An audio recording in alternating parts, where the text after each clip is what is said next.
Ekirungi nti buli kyembadde ntuukako mbadde nkiba updatinga naye nganze omuntu eyaweebwa ebbeetu ogenda okukola ku tteeka lino kasita nalaba naddala nga bavuddeyo kye nali nsaba buli artist buli creator aveeyo so sijja ku down playing efforts za buli omu maybe amaanyi gaabo okwongera ku tteeka lino liyongera mu speed because nange nayagala nnyo etteeka lifulume mu bwangu ddala liyambe abo abayimba. What should be done? Bali babiri bakulusa tebakwatagana woman federation kiki kyandikoleddwa? Abakulembeze balina okutuula naddala bwe muba mukola omulimu gwe gumu tewali nsonga lwaki mulumagana so abakulembeze amaaso tubagatunuuliza okulaba oba basobola okukwatagana omukulembeze bw'aba tasobola kukwatagana na mukulembeze naddala ku nsonga nga bakola omulimu gwe gumu then wabeerawo challenge so ffe ng'abalabi tulaba oba obukulembeze bwayo busobola okulaba nti bukwatagana n'obukulembeze bwa federation so it's about leadership challenges eziri awo naye saabagoberezi essuubi n'amaanyi mu bayimbi liri mu ggwe bantu bangi azze bababuusabuusa banaaba bino ebibiina nti malya ga nsimbi okakasa otya nti kino ekintu kigenda tuuka ku ntikko?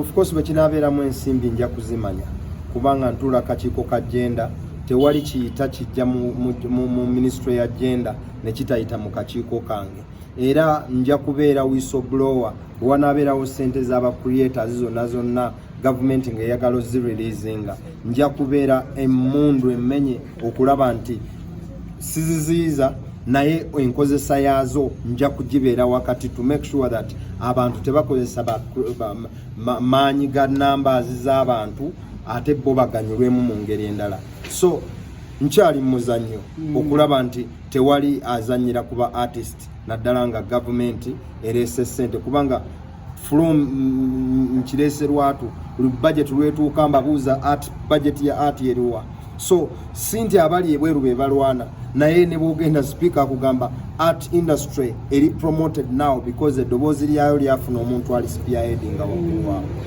You were leader in this twasembanga tulanekezo tumugana naye lwaki tonoonya Hildaman kuba ye kamala byonna n'agamba naye lwaki tanoonya?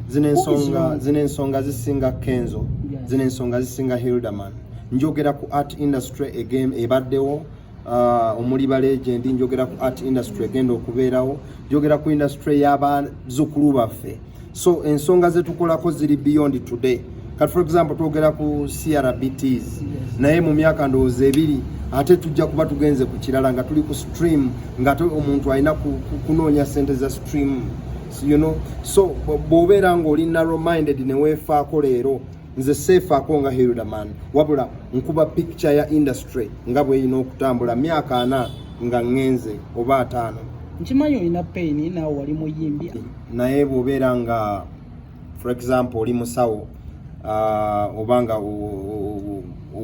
oli mutendeke mu kuzaalisa bw'obeera oyita ku kkuba onoolaba omukyala ng'olubuto lumulumye ng'atuuse okuzaala ebisa bimulumye ova mu motoka n'okola omulimu ogwo so kaakati ebyaba artist byankutukira mu ngalo mbimanyi tebinnyumizibwa sina kubikolako even research yennyini mbadde njirivinga so I'm a good example in this siringa omuntu lemise Saro Opendi oba Dr. Batuwa nge ebya art agamba ye mukola muti ebintu bino nze ntandikirawo kasito yogera ku art nkugamba ono film bwekiti asiga ebifaananyi bwebiti so I know art because gwenkuliddemu mumanyi ayina ekibuuzo ebbanga lyonna emabega zogamba bangi batula mu bukundiri obubba ssente z'abayimbi bangi bali mu zirya ensonga eyo eryekya bakyali balambulukufu.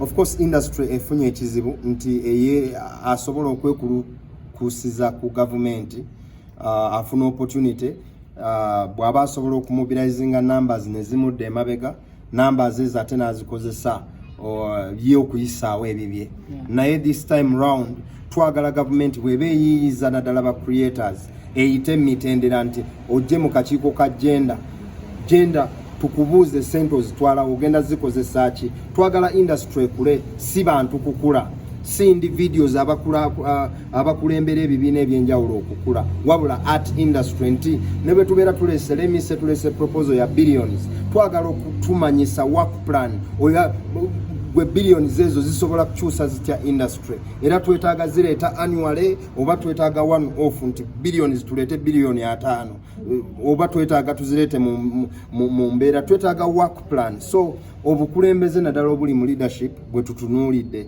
wabula tetulwana bantu. Okay, thank you.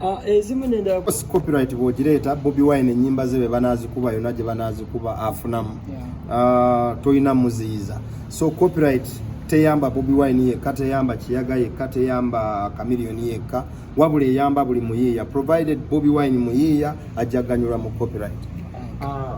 Honorable, olunaku olwaleero consultative meeting eno olowooza gwe ng'omubaka wa parliament tebadde over short notice era ba artist abaliwo wano olowooza bamala kubali mu ggwanga. Kyenjagala okwogerako nti eno central engagement aba artist aba central, ate bwe tunaaba tukola etteeka si buli muntu yenayina nti gwe kikwatako alina okubeera wano, wabula tusampolinga busampolinzi. So the mere fact nti ebibiina ebibatwalawo ebiri they are fully represented. Feze kyetwetaaga tusuubira nti Uganda Musicians Federation bwebeerawo abayimbi aba-affiliatinga mu mbeera eyo views zaabwe ziri represented. Uma bwebeerawo abafirimu bwe babeerawo abafirimu bali represented. So tukola sampling, not everybody nti yali badde asobola okujja wano olwaleero. Ekituleese etteeka lino erya Copyright Amendment Bill amendment muganda waffe Hilderman yaleeta mu parliament. Etteeka lino balikola 2006 mugenzoolanya naye nga lyali lya analog nnyo, esegenda ekyuka. So muganda waffe Kiyaga ng'omuyimbi najja n'alireeta tukolemu amendments nyingi. Abantu abasinga nga balina obutali bumativu awo bwe baalina omwali CRBT tunes kyendowooza nno nti ate oba oli awo nsonga ntono nnyo ku bizibu ebikirimu. So katwagala okufuna ebirowoozo by'abayimbi kati nagenda mu komiti ya parliament ya agenda bafune ebirowoozo byonna bitulya nti kuba bayinza obutafuna mu kisoogo ate bonna kujja mu komiti. So wano buli omu ayogera kyawula ekyandimulumye, tukole kino. Kati yensonga erese buli muntu ayogere kyawulira nga etteeka eribaddewo naye nga ate ozizooza n'okubuuza omuyimbi naye mmwe etteeka eribaddewo bameka abadde balisoma na nabo era tebaliiwo. So naye babikuyisizaamu ati least ofuna ekifaananyi n'omanya nawe mutandikira. So ensonga ebaleesewo. Tukumanyi nga oli music manager aludde ebbanga ddene tuwe musically abayimbi bakoze ekimala guno omwaka kuba tugenda mu December bensonga tuli ku copyright, tuli ku bayimbi bakoze ekimala bonna bayimbi. Kati njagala nze concentration yange tejja sijajinga bayimbi, buli muntu alina bwawulira. Then we also said the law should provide mechanisms allowing the registrar to review the contracts that are available and exploitative. And how can this be done? How can the registrar of copyright do this? Is by putting in place a mechanism that says contracts of exploitation should be registered. So it is at the administration level. Take us through our first. Twabye ekiwandiiko ekyavuddeyo nga mulaga nti temuneegatta ku federation. Nsonga ki ekyabaganidde ddala okwegatta ku bantu bali nga watogamba ekigendererwa kyammwe kyekimu?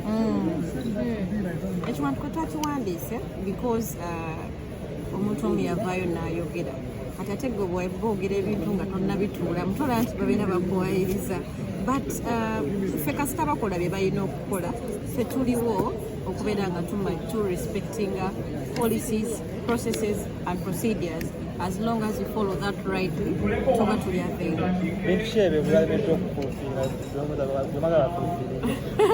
Bye balina okufulfillinga kati ekintu ng'ekyo ekinene bwekityo federation ekolebwa associations zitula nezitegeeragana ate si kyokusooka kukola ate nekikola ziri, so they did the vice versa. So we bakyusa obuufu ne babuzzeeyo we are ready to sit at the table.